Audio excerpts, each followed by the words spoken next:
નમસ્કાર મિત્રો, હું આપનો હાસ્ય કલાકાર, યુટ્યુબર તથા લોક સાહિત્યકાર નરેન્દ્રસિંહ વાઘેલા.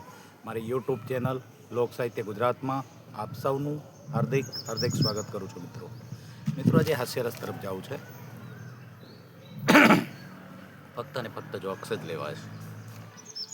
એક ભાઈ એની પત્નીને લઈ અને રેસ્ટોરન્ટમાં ગયો. ત્યાં જઈને કે 2 મસાલા ઢોસા દો. મસાલા ઢોસાનો ઓર્ડર કર્યો અને વેઇટર આવી અને ટેબલ પર 2 મસાલા ઢોસા મૂકી ગયો. હવે પતિએ ખાવાનું ચાલુ કર્યું અને પત્નીએ છે તે કાંટાથી ઢોસાને, જે કાંટો ખાવાનો હોય ને, સ્ટીલનો ઢોસો ખાવાનો, એક ચમચી આવે ને કાંટો, એ કાંટાથી ઢોસાને આખું ચીરી નાખ્યું. મર્ડર થઈ ગયું ઢોસાનું ટેબલ ઉપર જ. અને પછી એમાંથી લોહી ન નીકળ્યું, પણ પીળા રંગનો બટાકાનો મસાલો નીકળ્યો, એ બધો ખાઈ ગઈ. બોલે પતિએ કીધું કે આમ શું કામ કરે છે?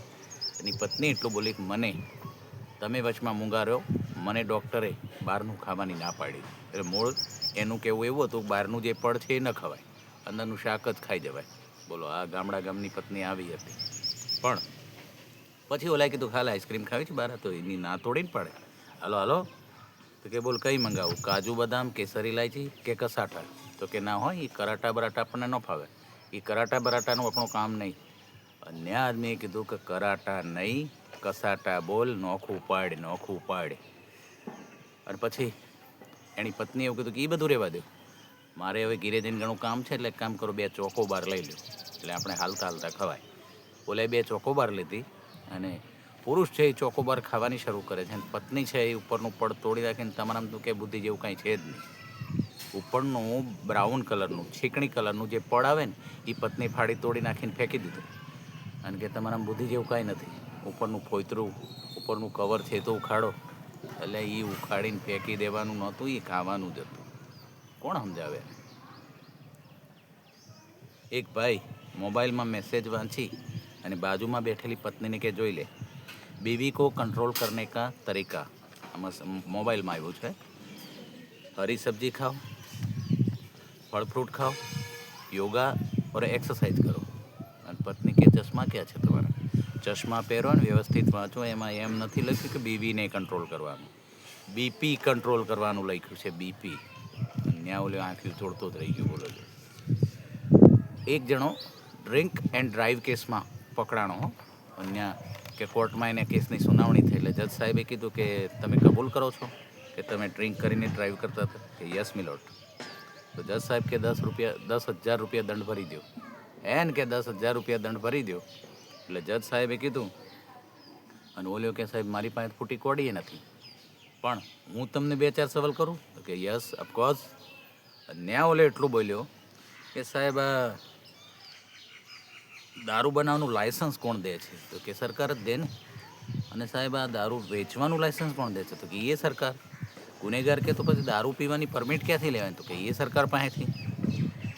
તો ગુનેગાર કે આ દંડ જે વસૂલ કરો એ કોની પાસે? તો કે એ સરકાર પાસે જાય. ઓફકોર્સ સરકાર પાસે જ જાય ને. અને ત્યાં ગુનેગાર બોલ્યો કે સાહેબ તો પછી મારે સરકાર પાસે વળતર લેવું કે દંડ ભરવો? કારણ કે દારૂના રવાડે તો સરકાર જ ચડાવે છે ને. ચૂંટણીમાં એ પેટીયું વાપરે છે, ને પછી મારી પાસે દંડ લે છે. એટલે આ મને નથી ગમતું. હવે જજ સાહેબે આખો કેસ ડિસમિસ કરી નાખ્યો. બોલો લ્યો. પત્ની કે ક્યાં છો તમે? એક પત્નીએ પૂછ્યું, નોકરી બિચારો ઓફિસ જતો હતો, ટિફિનનું ડબલું ટીંગાડીને બાઇક ઉપર, અને કે તમે ક્યાં છો? તો કે હું હાલ જ બાઇક સ્લીપ થઈ ગયું, હેઠો પડ્યો. તો કે જોજો, બાઇક ભલે પડ્યું પણ તમારી દાળ છે ટિફિનમાં એ ઢોળાઈ ના જાય. તારો બાપ પડ્યો એનું કે આ દુનિયા છે. હવે એક ભિખારી એક સાહેબની મર્સિડીઝ ભેજાવી, એટલે ટકોરા માર્યા, સિગ્નલ ઉપર ઊભી રહે ને આમ ટકોરા મારીને કે સાહેબ 100 રૂપિયા દો ને. તો બોલ્યો કે સીધા 100 રૂપિયા? હવે એટલા બધા તારે શું કરવા?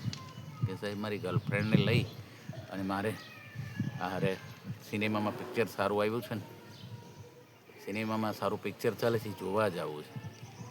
અને ઓલાએ કીધું કે આ ગર્લફ્રેન્ડ તારી ના રાખી હોત તો આજે તું કરોડપતિ હોત. કે સાહેબ હતો જ, પણ આ કરી નાખ્યો છે ને એ રોડપતિ, એ મારી વાહે એટલી પડી ગઈ કે મારી આગળ જે કરોડપતિ લખાતું તેમાંથી ક નોખો થઈ ગયો, ક નીકળી ગયો, અને આજે કટોરો લઈને ભીખ માગતો થઈ ગયો છે.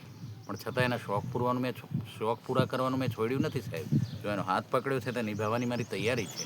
એટલે એની ફિલ્મ જોવી છે એટલે આપ 100 રૂપિયા દો અને બીજા 200-500 તો હું આડાવડા કરી લઈશ. બીજા 2-5 જણા જોડે ઉઘરાઈ લઈશ. એટલે અમે હોટલમાં જમશું, ચા નાસ્તા કરશું, પછી ઘીરે જાઓ. બોલો, આ ભિખારીઓમાં આટલી બધી બુદ્ધિ છે. એક પોલીસવાળાએ એના ઘીરે જઈ અને છોકરાનું રિઝલ્ટ જોયું. હવે છોકરાનું રિઝલ્ટ જોઈ અને એ નાપાસ થયો એટલે ઝાપટ મારી અને છોકરાને કીધું કે આજથી તારે ટીવી જોવાનું બંધ, મોબાઈલ વાપરવાનો બંધ, બાઇકની ચાવી નહીં મળે, સાયકલ લઈને ક્યાંય આંટા નથી મારવાના. આખું વરસ ભલે ફેલ થયું પણ આ ધોરણમાં સારા ટકા લાવી અને તારે બોર્ડમાં આગળ આવવાનું છે. અને છોકરો હોશિયાર હતો. ગજવામાં હાથ નાખીને એની મમ્મીએ 100 રૂપિયા વાપરવા દીધા હતા ને એ એને બાપાના હાથમાં મૂકી દીધા એમ કે બાપુ પતાવો ને હવે ચૂપચાપ, કોઈ જ પાડતું નથી. બોલો લ્યો. અહીંયા પોલીસવાળાએ 100 રૂપિયા લઈ લીધા અને એની ઘરવાળી રોટલી વણતા વણતા વેલણ આમ કરતી આમ જઈને કે બસ ઘરવાળાને ન છોડ્યા, બીજે તો ઉઘરાવો પણ ઘરવાળાને બાકી ન મૂક્યો ને. પોલીસવાળો કે એમ નથી, આ આડા રસ્તે ન વાપરે અને બચત કરતા શીખે એના માટે લઈ લીધા છે. મૂળ પોલીસવાળો સાચો હતો પણ બાયુને કોણ સમજાવે? સમજાય તેને વંદન. જય માતાજી. મિત્રો, મારી આ જ શૈલી આપ સૌને પસંદ આવતી હોય તો ચોક્કસ મારી ચેનલને લાઈક, શેર અને સબસ્ક્રાઈબ કરશો મિત્રો અને કરાવશો. જય માતાજી.